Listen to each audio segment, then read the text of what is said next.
Goeiedag, baie dankie dat jy saam luister. Ons gaan aan met ons roete 14:6 pitstoppe. Roete 14:6 gaan oor Johannes 14 vers 6 waar Jesus sê, ek is die weg, die waarheid en die lewe. Niemand kom na die Vader toe behalwe deur my nie.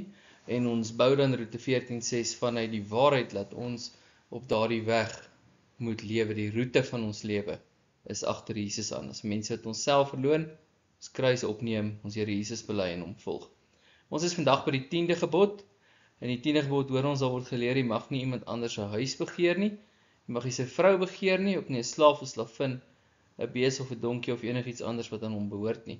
Nou weet ons het week na week gesê dat die 10 gebooie het 'n sinekdoïese karakter, wat beteken dit sê een ding en veronderstel 'n klomp goeie. So kom ons kyk vandag na wat die 10de gebod vir ons leer. In hierdie gebod leer ons dan dat die woorde uit die oorspronklike taal kan vertaal word as om jou hart op iets te sit. So byvoorbeeld, jy mag nie jou hart sit op iemand anders vrou nie. Dit is nie oppervlakkige soort begeer nie, maar soos jou hart neerlê op iets. Dan begeer kan positief wees en dit kan negatief wees en die onderskeid kom in wat jy begeer. Dit wat jy in hierdie gebod verbied, is om te begeer wat jy weet jy nie mag kry. Dis die belangrike ding wat jy nou moet onthou. Hierdie gebod verbied daai ding van, ek weet ek mag nie iets kry nie, ek weet iets is buite perke vir my, ek weet daar is grense wat vir my gestel is, en ek sal enigiets doen om my grense te stoot, om te kry wat ek graag wil hê. Dis wat verbied word. Kom ons kyk na wat die woord van God ons leer oor begeertes. Daar is seker baie verse wat ons kan kyk, ons kyk vandag net na 'n paar. Job 23 vers 13 word van God gesê, wat sy siel begeer, dit doen hy. So hy leef sy begeertes. Psalm 132 word ook gesê, die Here het Sion gekies en dit vir hom as woning begeer. So selfs God begeer, dis die ding wat jy moet raak sien.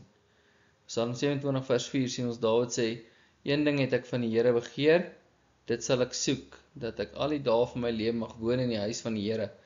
Elders leer ons ook, vind jou vreugde in die Here, en hy sal jou gee wat jou hart begeer. So die Here self begeer, dis die hele konsep van begeer, nie verkeerd nie. Selfs om jou hart op iets te sit, nie verkeerd nie. Maar binne in die wete, dat wat ek moet begeer, moet die Here se dinge wees. En ek sit my hart op sy planne vir my lewe. So as my menslike planne nie uitwerk nie, dan het ek nog daardie gerusheid en daai tevredenheid, dat die Here is besig, hy regeer, sy wil gebeur. Filippense 4 vers 6 leer, moet oor niks besorgd wees nie, nee, maak in alles julle begeertes, deur gebed en smeking met danksegging aan God bekend. En dit bring ons by daai tevredenheid, dat God my grootste begeerte is, en daarom lê ek als vir hom neer en weet, hy regeer totaal, en omdat hy my grootste begeerte is, beywer ek my daarvoor om hom te volg, en sy wil en roeping vir my lewe uit te leef. Met die bespreking van begeer kom die vraag, wat jy begeer, dis in jou lewe, dis ter sprake. So, dis die belangrike ding. Begeer is nie noodwendig 'n slegte ding nie, om verkeerde goed te begeer, op verkeerde maniere te begeer, is 'n gierige begeer, is sleg, maar dit gaan ook oor wat begeer jy. Want daar's goed wat jy eintlik met jou hele wese moet begeer, soos om die Here te dien met alles in jou. En dit in daai sin is begeer 'n wonderlike ding. So, begeer na die koninkryk van die Here. Ek begeer en ek beywer my om die koningskap van Jesus uit te leef, as 'n onderdaan wat sy koninkryk in die wêreld uitdra. Ek begeer liefde, want die Here sê, ek moet my naaste lief hê, soos myself en hom bo al. So ek begeer daai liefde, ek begeer daarom om dit uit te leef. Ek begeer groei en volharding, sodat ek in alles in my lewe besig sal wees, om meer en meer in my doelwit te slaag, en te volhard daarin om die Here te verheerlik.